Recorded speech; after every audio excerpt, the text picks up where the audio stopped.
Você sabe que a Trindade tem forma diferente de amar.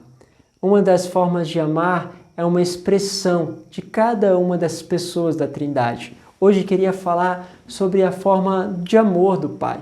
Vamos falar um pouquinho sobre isso na palavra de hoje.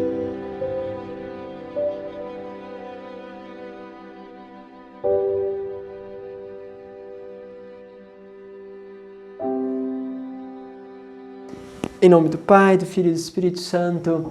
Amém. Seja bem-vindo ao nosso canal, se inscreva. Tem muitos outros vídeos no canal da comunidade para que vocês possam se aprofundar nas diversas áreas e é muito bonito ver também o trabalho individual de cada irmão. Se você não conhece, vai aí na aba que está escrito canais, você vai encontrar aí os canais de outros irmãos meus da comunidade. Aproveitem o conteúdo, explorem bastante, porque esse conhecimento faz a gente se aproximar, sobretudo, de Deus. Quero colocar para vocês a palavra que está em Lucas, no capítulo 15, do versículo 1 a 3, depois do versículo 11 ao 32. Vou só iniciar para que vocês possam entender a parábola, o início, identificarem, depois a gente trabalha um pouco mais a dimensão realmente da meditação dela. Diz assim: Todos os publicanos e pecadores aproximaram-se de Jesus para perguntar. Os fariseus e os escribas, porém, murmuravam contra ele. Este homem acolhe os pecadores e come com eles. Então ele contou-lhes esta parábola.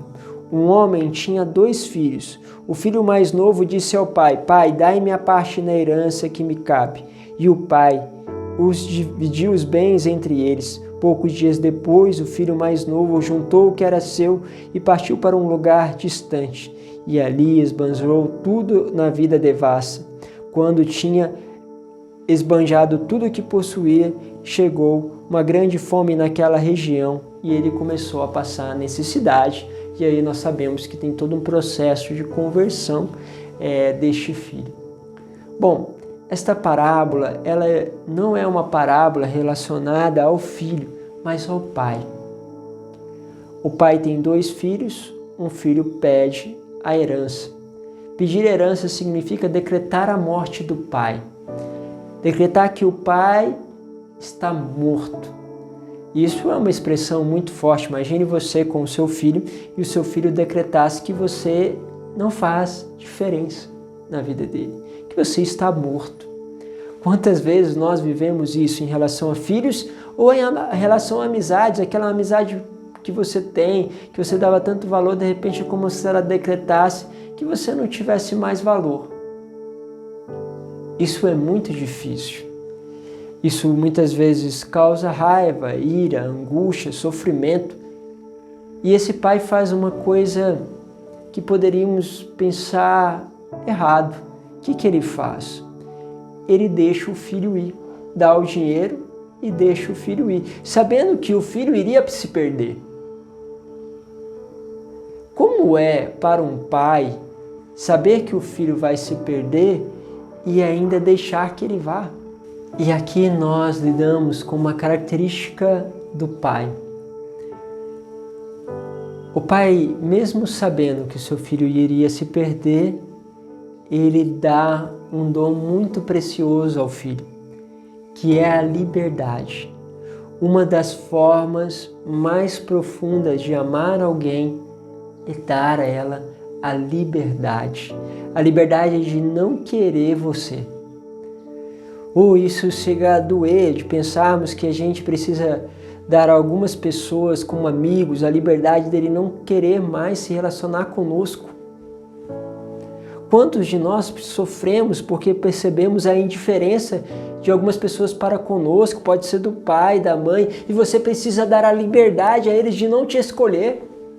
Porque não é assim, se hoje você não quiser escolher por Deus, Ele mesmo podendo te trazer com a força, com a graça dele de volta, ele não utiliza do poder e da autoridade que ele tem. Ele permite que você possa ir, possa gastar a sua vida, que é a maior herança que você tem, em qualquer coisa que seja distante dele, mesmo ele sabendo que você está escolhendo pelo pior caminho, ele não te impede de fazer isso. Vemos isso acontecer com casais. Esposo que não quer mais continuar na relação, dizem que se cansaram. A esposa faz tudo, mas não quer ficar. Não quer permanecer mais em casa. Padre, o que eu faço? Deixa ele ir. A liberdade é uma expressão do amor. De longe, não é isso que Deus quer. Um casal se separe, mas Deus quer que possamos amar o outro, deixando ele livre para escolher até o caminho errado, porque é uma expressão da liberdade. Não devemos condicionar a ninguém. Devemos sim falar de amor, buscar aproximar, fazer de tudo, mas ao mesmo tempo deixar livre.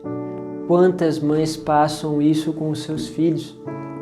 Cuidam, zelam, mas de repente os filhos não aparecem mais, não vão visitar, não dão um ar da sua presença. Quanto sofrimento há no coração de uma mãe que cuidou tantas vezes do filho e de repente ele nem aparece para fazer visitas. Ou até mesmo quando ela precisa de uma ajuda, ele não se dispõe. Quanto é duro perceber que às vezes é como se precisasse exigir. Filho, aqui é sua mãe, tem a obrigação de fazer isso. Meu filho, você tem a obrigação porque sou seu pai. Quanto é doído viver essas expressões que querem forçar alguém a fazer algo. E eu compreendo, porque realmente existe uma realidade em obedecer os pais. Isso é bíblico, mas ao mesmo tempo é essa loucura do Evangelho. Ele te dá autoridade, a essa autoridade você é chamado a viver para com os seus pais, mas ao mesmo tempo você não é chamado a exigir para com os teus filhos. Mas o teu testemunho em relação aos teus pais devem fazer com que os teus filhos consigam saborear o desejo de fazer isso, entender o quanto isso é valoroso.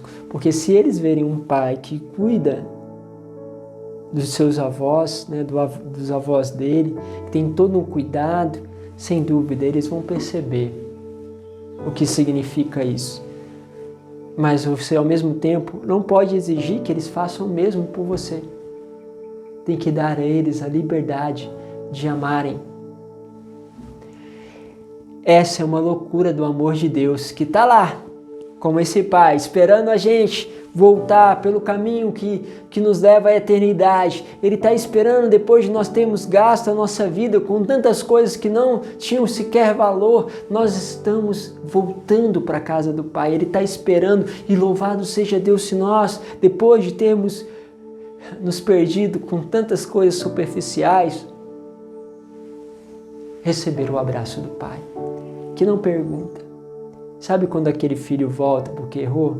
Não pergunta, acolhe, faz festa porque ele voltou. E isso é uma loucura, você vê o erro do seu filho e ainda fazer festa porque ele voltou. Encontrou novamente a casa do Pai, a casa do coração. Vamos pensar um pouquinho, sem dúvida, cada um de nós tem uma história para dizer sobre esse tipo de atitude. Deus vos abençoe, Pai, Filho e Espírito Santo. Amém.